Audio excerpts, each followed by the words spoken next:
Chris would have scored 70 more if they brought him up on opening day. Oh, the Pirates, Cardinals, and the Brewers feel Bryant is a monster and a man of steel. All the ladies think that he's got sex appeal. So viva Chris Bryant, viva Chris Bryant. Well, viva Chris Bryant with your defense flashing and your awesome home run smashing, pitchers hose down the drain. Oh, viva Chris Bryant, whether day or the nighttime, he'll come through at the right time. He is the man who'll make the Cubbies champions. Oh, 2015 is done, but this year's gonna be fun. And when the ivy's red on the vine, we'll win it all on the 2nd of November after a century of time. Oh, I'm gonna grab a beer and take a shot every time Bryant hits his home run trot. I'll be emotional and cry a lot. So viva Chris Bryant, viva Chris Bryant, one more time, viva Chris Bryant. Oh, viva, viva Chris Bryant.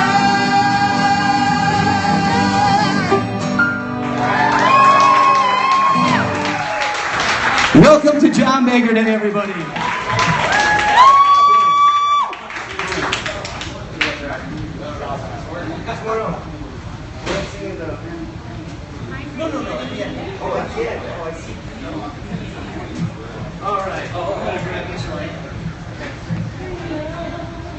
So thanks for everybody for coming here, and especially John, who's here with us today. And,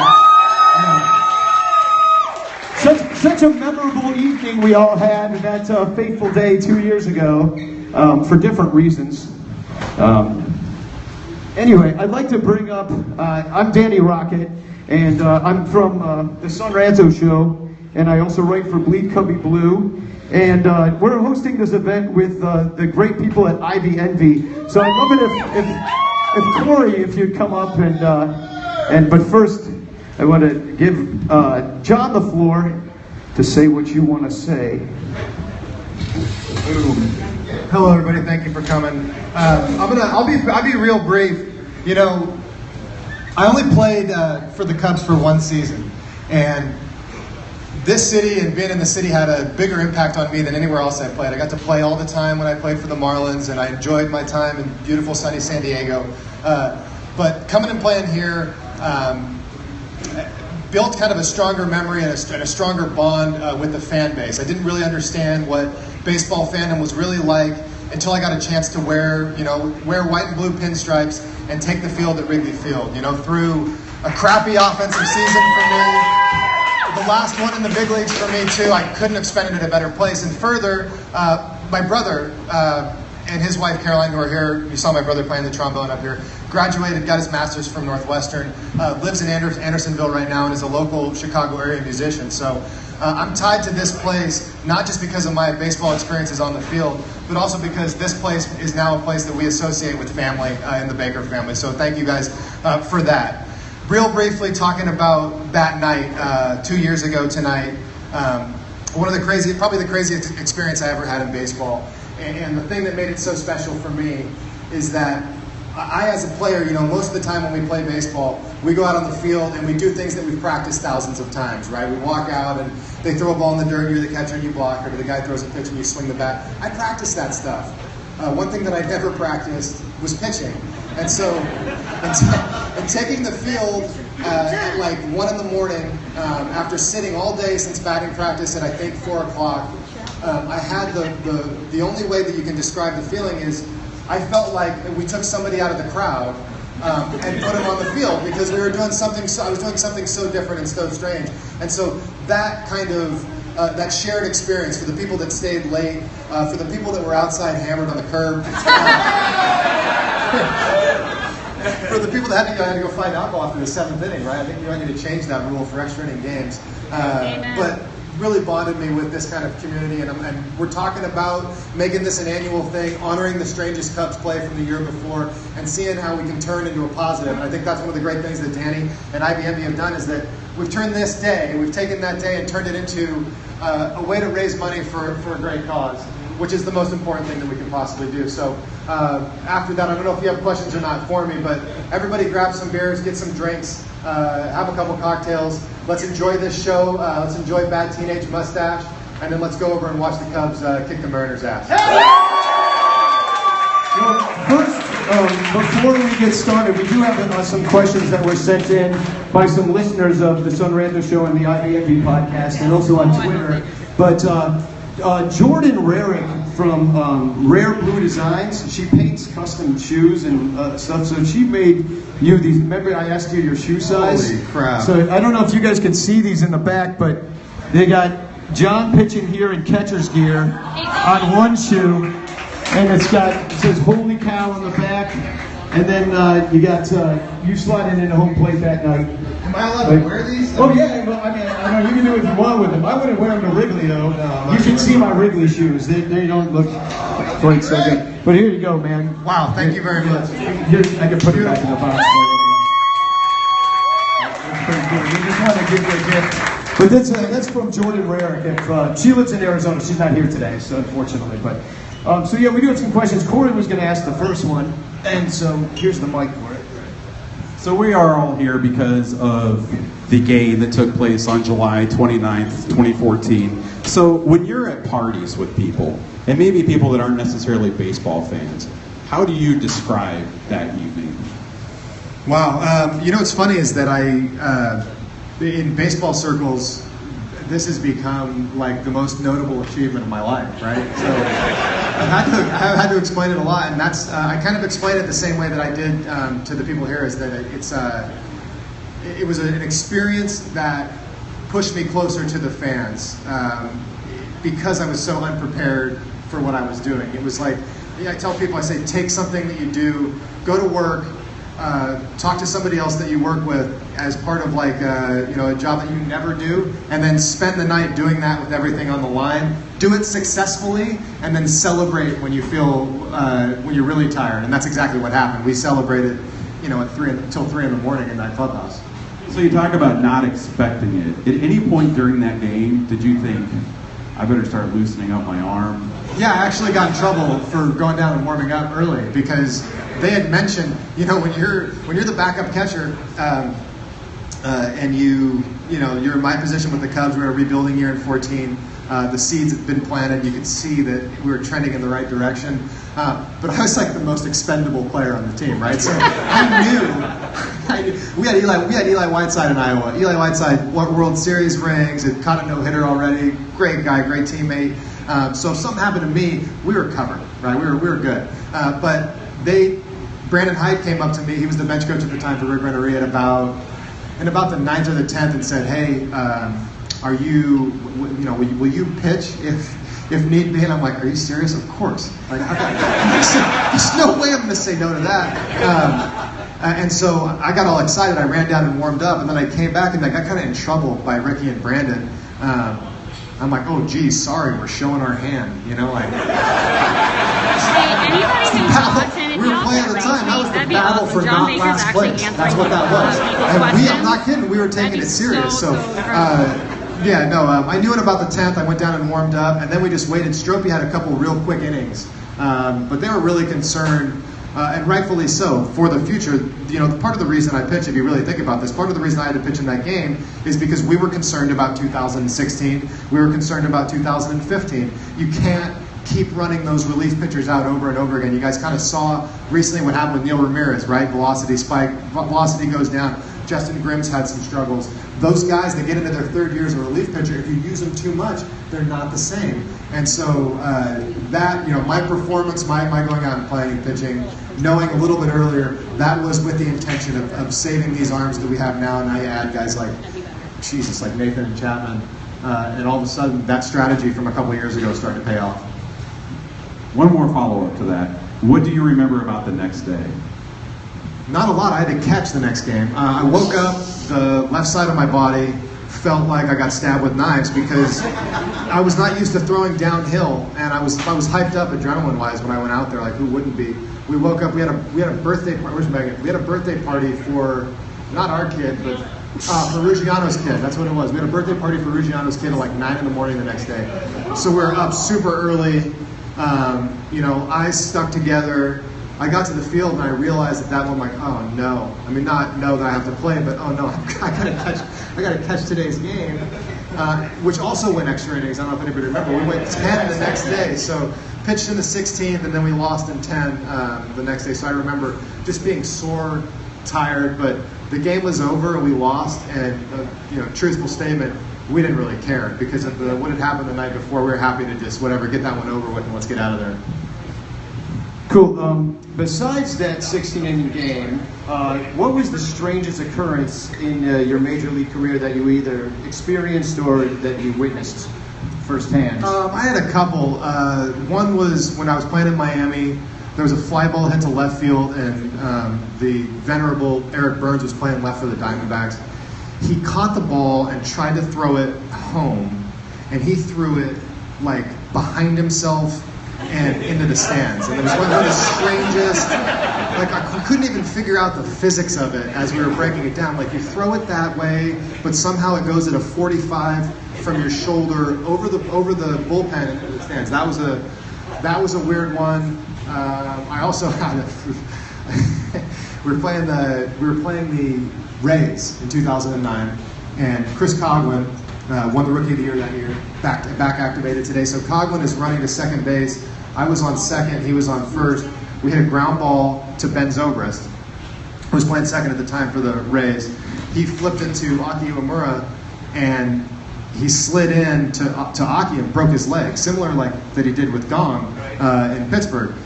And so I'm on third base, and I'm like, well, if he's laying on the ground, I might as well try to score. So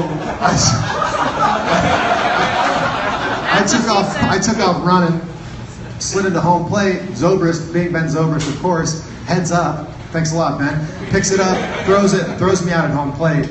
2 days later, I think, as a sign of karma from the baseball gods, Albert Pujols just smokes me in the head with a backswing. That knocks me out and takes me out of the game. So that whole kind of little series was probably the strangest thing. Trying to score on the broken leg play, being paid back with a bat to the face by an evil Cardinal player like Pujols, who then, by the way, signed a picture of himself hitting me in the face with the bat. He signed it, sent it over, signed it, and said, not like, I hope you feel better, sorry I almost killed you. He said, stay out of the way of my bat. And you didn't say that's what your mom said last night? No, I did not, no. So, 2 questions about pitchers. Who was your favorite pitcher to catch throughout your career? Truthfully, the guy that stands out to me the most, besides Jake in 14, was I don't know how many people would know him, but like a pre-injury 2008, 2009, 2010 Josh Johnson. He's one of the few guys I've seen that's up there with Arrieta in terms of stuff. Like Jake was so fun because when he was on, it was like playing MLB The Show and just pressing the button. Hey, I'm going to press slider. Haha, he swung and missed. And so many guys would swing and, like even Miguel Montero, swing and miss at a pitch and turn around and go, what the hell is that? I'm like, that's a slider. No, it's not, a 92. I'm like, no, seriously, I'm not lying to you. I come up to the plate, man, you lied to me again. I'm like, no, man, I'm not lying. That's a breaking ball. No, too fast. Yeah, so he was fun because of those reactions. And Josh Johnson used to get the same kind of thing. Guys would swing and miss and turn around and be like, man, what is that? I'm like, that's a fastball. And it moved a foot and it was 98. I can hardly catch it. So those 2 guys, they stand out. Another one, former Cub, just got traded to the Marlins today, Andrew Kachner.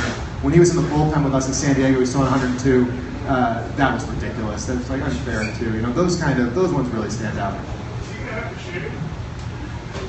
Probably, and rightfully so, because his beard's all right, but it's getting a little like disproportionate to his face. Like his eyes are starting to get smaller. So hopefully he does. All right, so let's talk about you as a hitter.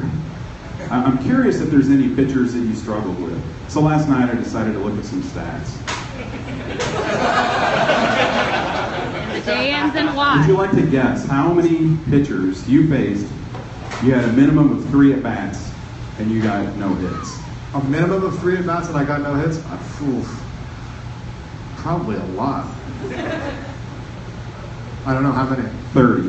That's a lot. That's a lot of guys. Yeah. But my question is, what pitcher did you face where, I mean, either you're shaking in your shoes up there facing them, or you just Billy Wagner. felt Billy Wagner. Yeah. I had one at-bat against Billy Wagner. In fact, in a genius decision by the manager of the Marlins, Freddie Gonzalez, we decided, because I was playing well, this is 2008, we were playing the Mets, we're down by 1 in the 9th inning, we're going to pinch hit the left-handed hitting catcher for the right-handed hitting catcher in the 9th inning. Well, maybe you get a hit.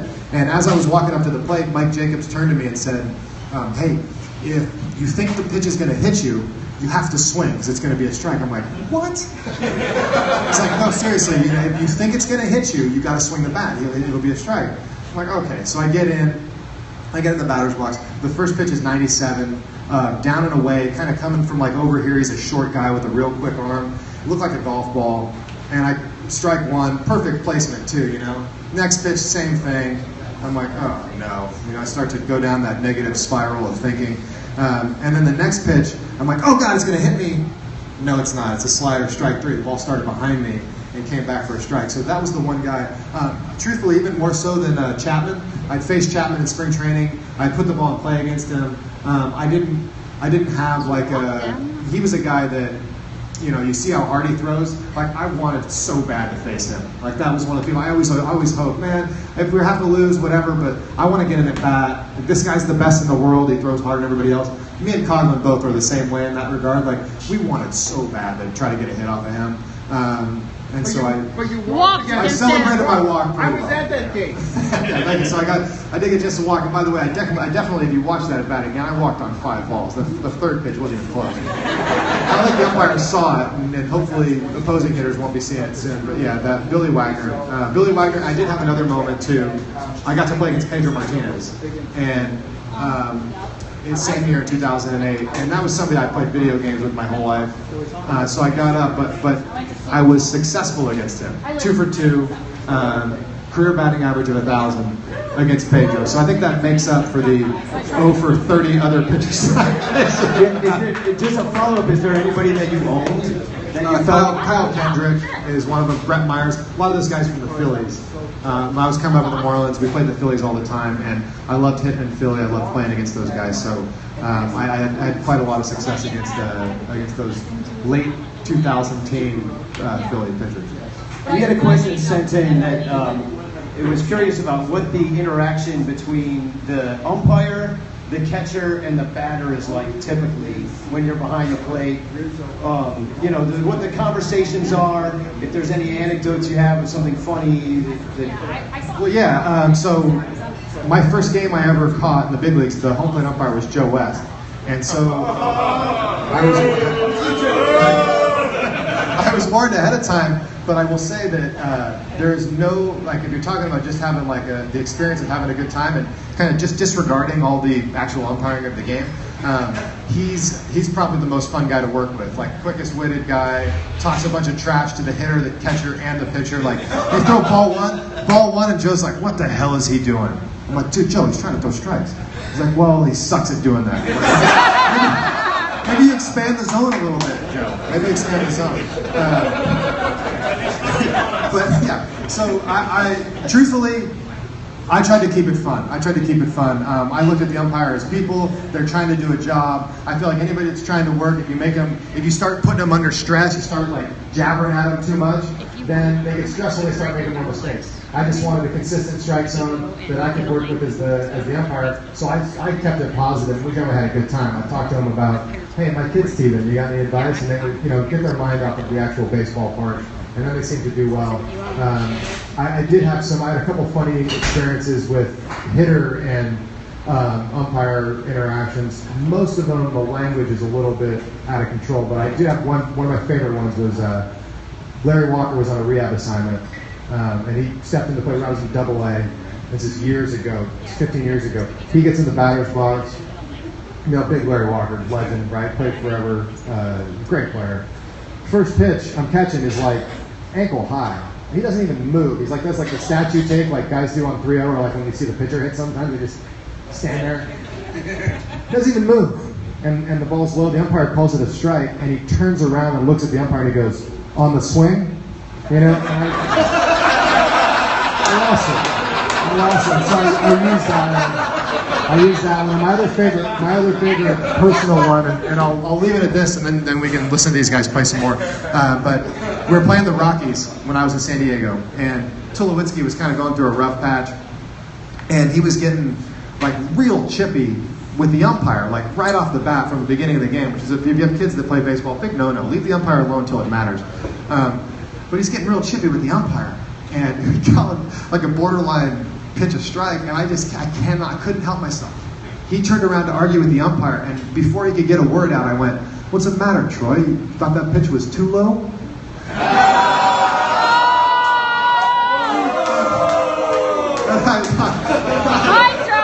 I'm sorry. I had to throw it in there. And I will say, out of Troy Tulowitzki, I got no response, Taylor, if you no could laugh, retweet just that'd be great. stone I'm trying face. to get as many And then he people went to on to watch punch as I out when he can got it back. because So I want I was everybody just in Cubs Nation to be here. So we have one final question. Yes, he's an American You hero work and with the treasure. Cubs organization now. Can you kind of explain what your role is? So I kind of do everything. I was here for the lead up to the draft for 10 days, helping with our amateur scouting department. I've taken an international trip to the Dominican to watch some of the guys that we were going to sign. I served as an assistant, as an extra coach in Major League Spring Training, kind of focusing on the starting pitchers and the catchers. I spent a lot of time with, Jake, Thank you so John, much, Taylor. and You're John, the best. all those guys, Kyle, with bunting and some professionalism stuff, keeping their day moving so they could get out of spring training and play golf. I think it was like the golf logistics manager for spring training. But I was just recently in Eugene. I spent a lot of time the first half of the season. My main focus was a new player that we have, pretty exciting, named Wilson Contreras. Spent a lot of time with him. Visited him in Iowa a few times, stayed in contact. He was like my main focus until he got to the big leagues. Now we can turn him over to Fazio and Mike Borzello, Miggy and David. And then I travel around. I visit the affiliates. I help our mental skills program. I write. I write for our coaching staffs in the minor leagues to help them communicate better to players. Every week I kind of do something different. So I'm here for this, but I'm also here for the trade deadline. So I'll be in the front office the next few days learning how all that process goes down. So I'm still learning. Next year I'll focus more on one thing. We're just figuring out what that is. Last question. Robot umpires, yay or nay? No chance. Get them out of here. You lose. Let's just think about this.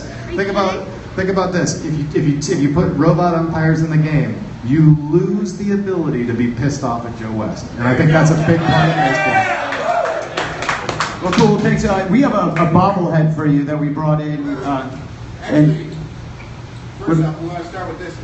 oh yeah. Okay, cool. This is Matt Kammerer, everybody. Damn. He's the artist. Matt actually donated a painting that's up for auction right now, and then he also painted this for John. So lifelike. Damn. And also, we'll unbox this here just so you can see it, because I don't know if you've seen it live and in person, but we had these bobbleheads made up at Amazing Bobbleheads. I don't recommend them as a company, in case you were wondering. Not pulling punches there. Yeah, we've got this bobblehead made up, and it was actually John's dad's idea to have this made.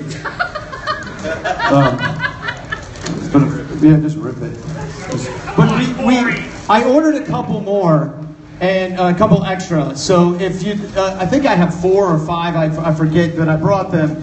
And they're $50, and every single dime that is in profit on it, if you want to buy one, it's all going to go to Cubs charities. And so there's like 4 or 5 left. I think I want to say 4. So John, Well, there's It's a hot there's dog, a 31 in sandwich. existence total. Very rare. Very rare. Cut the bun in half. No, it is still attached. It is. So this is it. And Cubs Twitter has to know. Did everybody get a chance to buy raffle tickets that wanted to buy raffle tickets?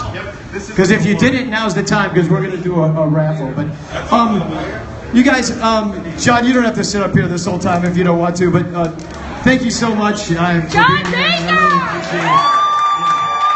Is it broken? I got another one. I'll give you another one. So, all right, cool. So we're gonna do some raffling off. The first thing. What do you do? Hey, Nicole. I asked if. Oh, we're still selling some. So why don't we? What should we do then? So, Cub Nation. Yeah. Cub Okay. Yeah. Nation. Well, we're gonna have Katie Day come up. Katie, are you That here man and ready? Bear thinks a hot dog That's is perfect, a so- sandwich. For the record, it is on. I have it on video. Sorry, my hand's blocking everything. No idea if Cubs social media is here or not. I am the unofficial live streamer of the IVNB/Son Ranto event, so I'm here. Michael Cotton is here. The lovable Lucius, aka Lyle Aker, is here. Hi. I'm periscoping this for y'all. I said I'm the So yeah, if you didn't get a raffle ticket, get one now. I just insert myself. We're just gonna set Katie up here. I've come close to giving you $10,000 to kill someone.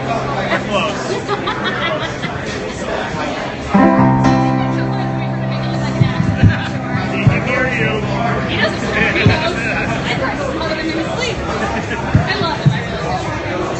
You live with somebody for 7 years. And it's like, I love you. I don't want to sound like you.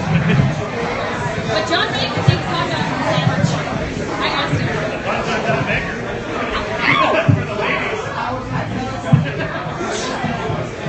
Hi, everybody. Can you hear me?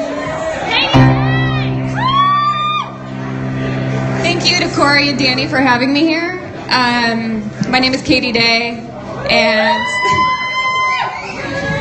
I wrote this song a few years ago. I'm gonna get this mic situated. I wrote it in 2014 when I was living in San Francisco for 5 years, and I was really tired of seeing the Giants win the World Series.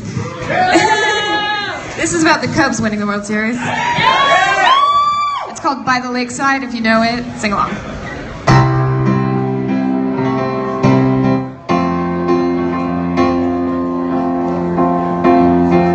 It's been a long time coming, feeling like 100 years of rain all summer, but something's in the air, I feel it. So baby, you can dry your tears away. Maybe I've lost my mind, thinking we could wear the crown. I think it's worth the fight, so don't you give up on me now. 'Cause when the gods decide it's about damn time, we're gonna pop champagne by the lakeside. When the evening comes, the stars align, we're gonna pop champagne, gonna pop champagne by the lakeside.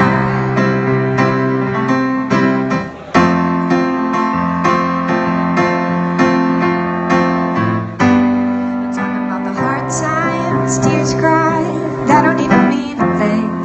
It's on and Agreed, up now, and I know how the heartbreak frustrates, but all of that was yesterday.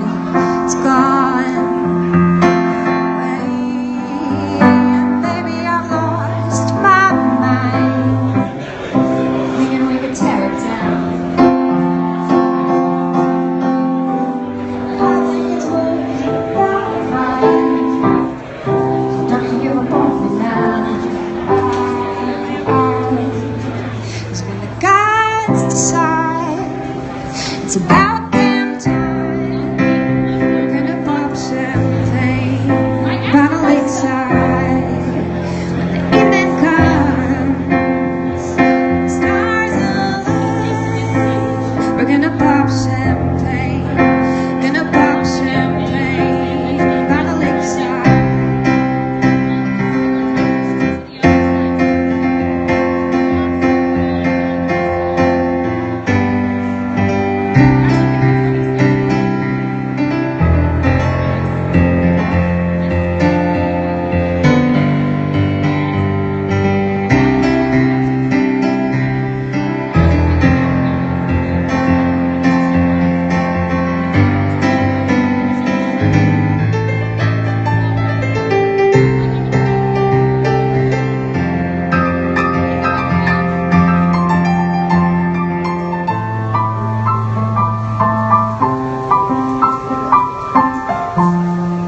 champagne by the lakeside.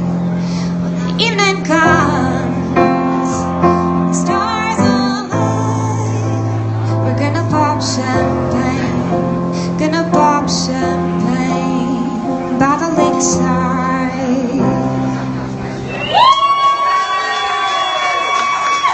Thank you. I have these shirts that say it's about damn time for sale. They say fly the W on the back. Come talk to me. Hey, John, I found your fist pump. Your fist pump, right? Oh, thank you so much. Okay, we're gonna do some raffling off. Did everybody get raffle tickets that wanted to get raffle? What should we raffle first? Let's do Lyle stuff first. Yeah, let's. Hey, guys, this is Michael Cotton. This is Lyle Laker. We do the Son Ranto podcast together every week. Every day it seems sometimes. And Lyle owns 2 restaurants. One of them's called Charlatan. It's down on Chicago Avenue. And then the other one's called Three Aces. It's down on Taylor Street. And he's got $50. There's a $50. There's a $50 gift card to Charlatan. We're gonna. And there's 2 $25 gift cards, but he doesn't have them with him, so just give them to Three Aces. So just give your name, and he'll give them to you if you win. So Lyle, why don't you give this one away? All right. The first one for Charlatan is ticket number. I can't read that. I don't have glasses. Yeah, it's too small. I can't read it either. It's 5238531. Oh, Mr. Evan Altman with the Charlatan win. It's $50. All right. And just because Now we this mic is so much better. Then we got see this. All right, this one's over. $25 for Three Aces Bar on Taylor Street. You're going to have to give me your address so I can mail it to you. I can see. 523-8524. No! Come on. 24. Right here. Double win! Altman stuffing the box. All right. I'll give you. All right. The other $25 gift certificate. One more 25. Just give it to me. Yeah, just give it. Just give the rest of the stuff to Evan Altman. That's good advice under any circumstance. Play the lotto tonight, buddy. 523-8609. 09. Yeah, if you want to win. Okay. The next thing we have, Matt, do you want to do some of your artwork? Yeah, we'll do this one first.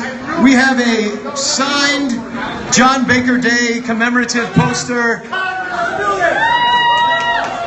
So let's do this one. Michael, why don't you pick this one? All right, let's see what we got here. Whoever did the worst thing to their lottery ticket is going to win. 523-8543. Somebody has to win. 523-8543. Who's got it? Redraw. It honestly, it might be me. It might be you. Lyle bought me 10 tickets and I don't know what oh, here they are. If it's fun. Did you win? I bought it for his kids. They're not for him. I bought it for my kids. 8-2. Not for me. Man, this is stage death. Let's go. Let's go, Cotton. Hey! Everybody loves watching me look at me. Oh, it's It is. He won. Yeah. Picked himself. Congratulations. All right. And everybody out there that I told you, do something goofy to your tickets. That's how it works. and this is the print that John's going to have signed by the 5 rookies. This is not going to be signed by 5 rookies, but it's the same thing. But this is Matt, the artist, and he made these for everybody. Matt, you want to do the drawing? As well.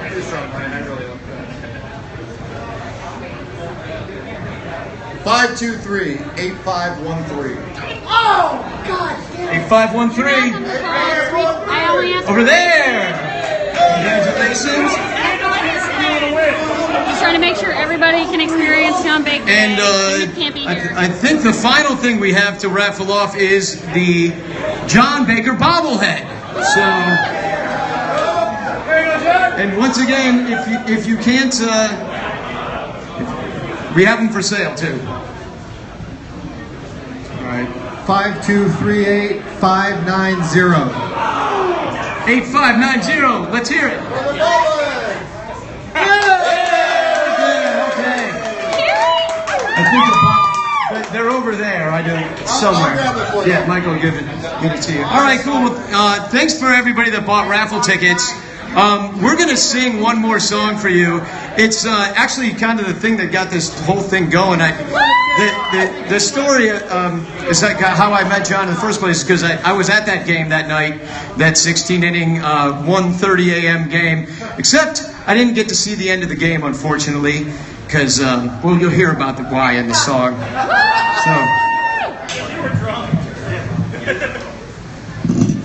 So once again, Will Baker, John's brother, is going to play. And actually, you should have gotten some download cards for this song. Will came over on Wednesday and just killed it on the trombone, and we put together a great track for everybody. And it's you should get a download card at the front. Did everybody get those? If you didn't, get one on the way back. Yeah. We usually just kind of sit on the vamp on it until. But I would do the thing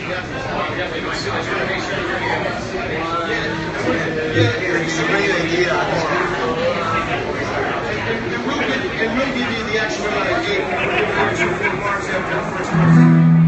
You go, man.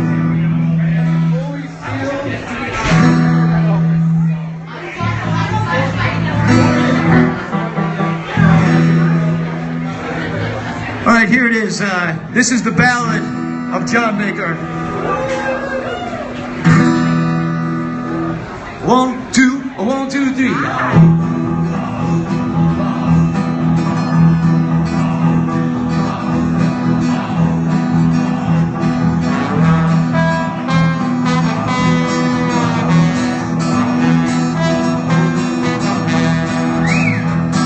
The night the backup catcher got the win, I showed up down at Wrigley with a belly full of gin. I knew it would be a long one, and when Jackson was pitching, the night the backup catcher got the win. Edwin Jackson only lasted 4. The game was tied for 12 more innings, nobody could score. We went to Captain Morgan's cause we wanted to drink more. The night the backup catcher got the win. It was the night the backup catcher got the win. Was the night the backup catcher got the win. Sat in the upper deck with 3 of my best friends. The night the backup catcher got the win.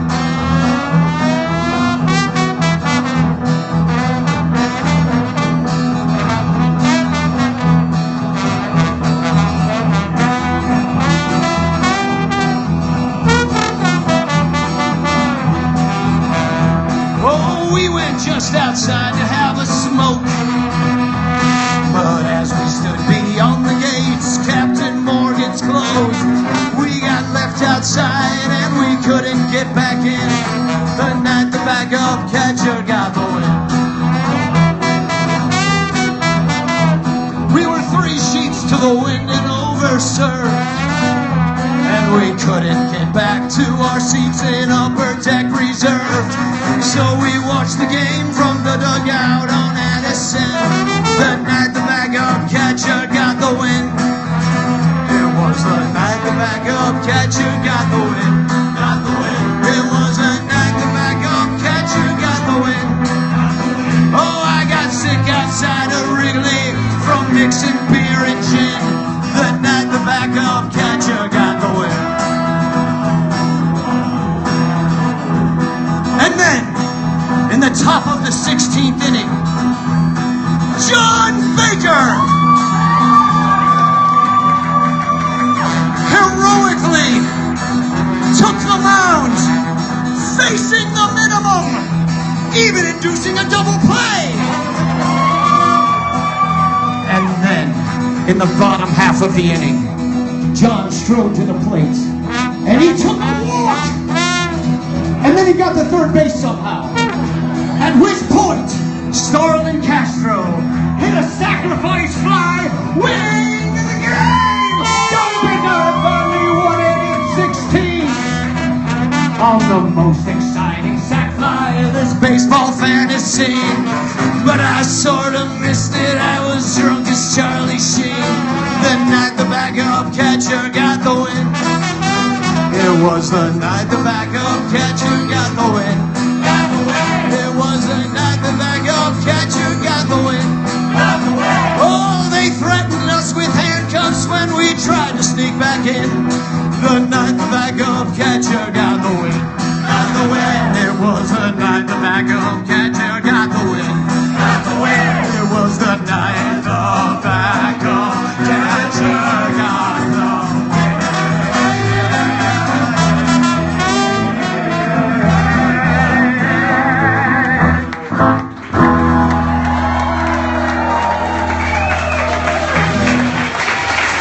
Thank you all for coming. Will Baker, we're Bad Teenage Mustache. That's John Baker, everybody. Let's hear it one more time. Now let's go get a W, huh?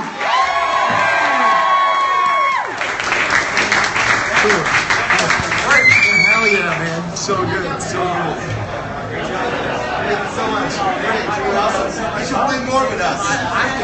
All right, y'all. I'm taking a break. Thank you so much for sharing. Thank you so much for being here virtually. I hope everybody in Cubs Nation, hashtag Cubs Nation, was able to experience this absolutely fantastic event. If you don't already, at Son Ranto, at IB Envy, and of course, at Man Bear Wolf.